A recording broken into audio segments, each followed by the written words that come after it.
រឿងវិស័យសង្ខារព្រោះពន្យាពេលកាលគ្រាព្រះសម្មាសម្ពុទ្ធទ្រង់ព្រះធរមាននៅឡើយព្រះអង្គគង់នៅវត្តចេតពុនដែលជាអារាមរបស់អនាថបណ្ឌកសទ្ធិសាងថ្វាយ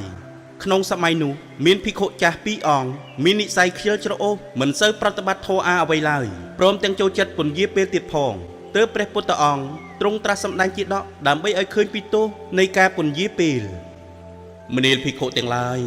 ការពន្យាពេលគឺជាផ្លូវនៃសេចក្តីស្លាប់ដូច្នេះចូលអ្នកទាំងឡាយកុំធ្វេសប្រហែសឡើយបបិទ្ធព្រះអង្គដ៏ចម្រើនសូមព្រះអង្គមេត្តាសម្ដែងនៅឱវាទជាទីកើតឡើងនៃបញ្ញាដល់យើងខ្ញុំទាំងឡាយផងមនាលភិក្ខុទាំងឡាយចូលត្រង់ត្រាប់ដោយយកចិត្តទុកដាក់ចុះក្នុងការកន្លងទៅហើយព្រះពោធិសត្វបានកើតជាត្រីឈ្មោះថាមិត្តចិន្តីមានមិត្តជាត្រីដូចគ្នាពីរក្បាលទៀតឈ្មោះថាពហុចិន្តីនិងអបចិន្តីរស់នៅក្នុងទន្លេធំមួយដែលមានទឹកថ្លាឆ្វង់សម្បូរទៅដោយចំណីអាហារយ៉ាងក្រៃក្រាស់ណែសំឡាញ់គ្នាដូចជាមានអារម្មណ៍ថានៅទីនេះមិនសូវមានអាហារសោះមែនហើយគ្នាក៏គិតដូចសំឡាញ់ឯងដែរបើអញ្ចឹងតោះយើងទៅរកចំណីនៅកន្លែងផ្សេងទៅល្អណាស់តោះទៅបបួលសំឡាញ់យើងម្នាក់ទៀតទៅគ្រាន់នឹងបានគ្នាច្រើនតោះត្រីទាំងពីរក្បាលនោះក៏បានហៅទៅរកមិត្តចិន្តីដើម្បីបបួលទៅរកចំណីនៅប្រភពទឹកដែលជាអាណាខេត្តរបស់មនុស្ស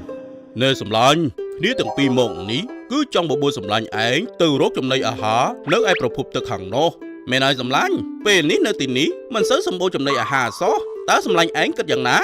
តាមពិតនៅទីនេះក៏មិនសូវជាខ្វះខាតអីដែរម្យ៉ាងទៀតនៅទីនេះមានសុវត្ថិភាពល្អណាស់ព្រោះវាមិនមែនជាអាណាខេត្តរបស់មនុស្សឡើយការទៅរកចំណីនៅក្នុងអាណាខេត្តរបស់មនុស្សទោះជាសម្បូរចំណីច្រើនយ៉ាងណាតែវាជាកន្លែងដែលមានគ្រោះថ្នាក់ពីពួកអ្នកនេសាទមិនអីទេសម្លាញ់យើងនាំគ្នាទៅរកចំណីហើយនាំគ្នាត្រឡប់មកកន្លែងនេះវិញគឺថាទៅមកវាមិនមានគ្រោះថ្នាក់អ្វីទេការសម្លាញ់ទាំងពីរមិនព្រមស្ដាប់ទើបមិត្តចិន្តីបង្ខំចិត្តទៅជាមួយនឹងពួកគេទៅការរកអាហារស៊ីឆ្អែតពេញពោះហើយមិត្តចិន្តីក៏បបួលសម្លាញ់ទាំងពីរត្រឡប់ទៅវិញ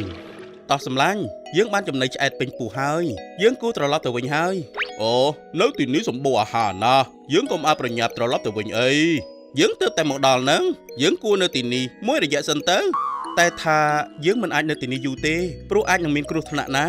ហើយសម្លាញ់ចូលកុំបារម្ភច្រើនពេកធ្វើចិត្តតាមសบายទៅចាំស្អែកចាំយើងត្រឡប់ទៅវិញសម្លាញ់ទាំងពីរនោះចេះតែពន្យាពេលពីមួយថ្ងៃទៅមួយថ្ងៃរហូតដល់រាប់ខែទៅហើយនៅតែមិនទាន់ចេញផុតពីទីនោះនៅឡើយណែសម្លាញ់យើងដូចជានៅទីនេះយូរហើយណាគ្នាថានៅទីនេះយើងអាចរស់នៅយ៉ាងស្រួលមិនខ្វះខាតចំណីអាហារដូចកន្លែងចាស់របស់យើងទេបើយើងចេះតែពន្យាពេលរហូតបែបនេះយើងអាចនឹងមានគ្រោះថ្នាក់មិនខានសម្លាញ់ឯងកុំចេះតែនិយាយពីអពមង្គលពេកនាំតែសួយទេនៅទីបំផុតត្រីទាំងពីរក៏ផ្លត់ស្នៀតជាប់ក្នុងសំណាញ់របស់អ្នកនេសាទរីឯមិត្តចិន្តីឃើញសម្លាញ់ទាំងពីរជាប់អន្ទាក់រកវិធីជួយសង្គ្រោះដោយលោតចុះលោតឡើងនៅក្រៅសំណាញ់ជុំអំបញ្ញមិញយើងឃើញត្រីចូលក្នុងសំណាញ់ហើយតើចុះហេតុអ្វីបានចេញពីសំណាញ់អស់ហើយចុះអញសារសំណាញ់មកសិនចាំបងសារជាថ្មីវិញយើងនឹងបងយកទាំងអស់តែម្ដងសម្លាញ់ទាំងពីរកាលបានរួចផុតពីគ្រោះថ្នាក់នោះហើយក៏ប្រញាប់រស់រាន់វិលត្រឡប់ទៅកាន់ទន្លេរបស់ខ្លួនដែលជាកន្លែងមានសុវត្ថិភាពវិញទៅការធ្វេសប្រហែសគឺជាផ្លូវនៃសេចក្តីស្លាប់ការពន្យាពេលមួយថ្ងៃហើយមួយថ្ងៃទៀតតែងតែបង្កឲ្យមានការឆ្លោះឆ្លួយជាប្រចាំ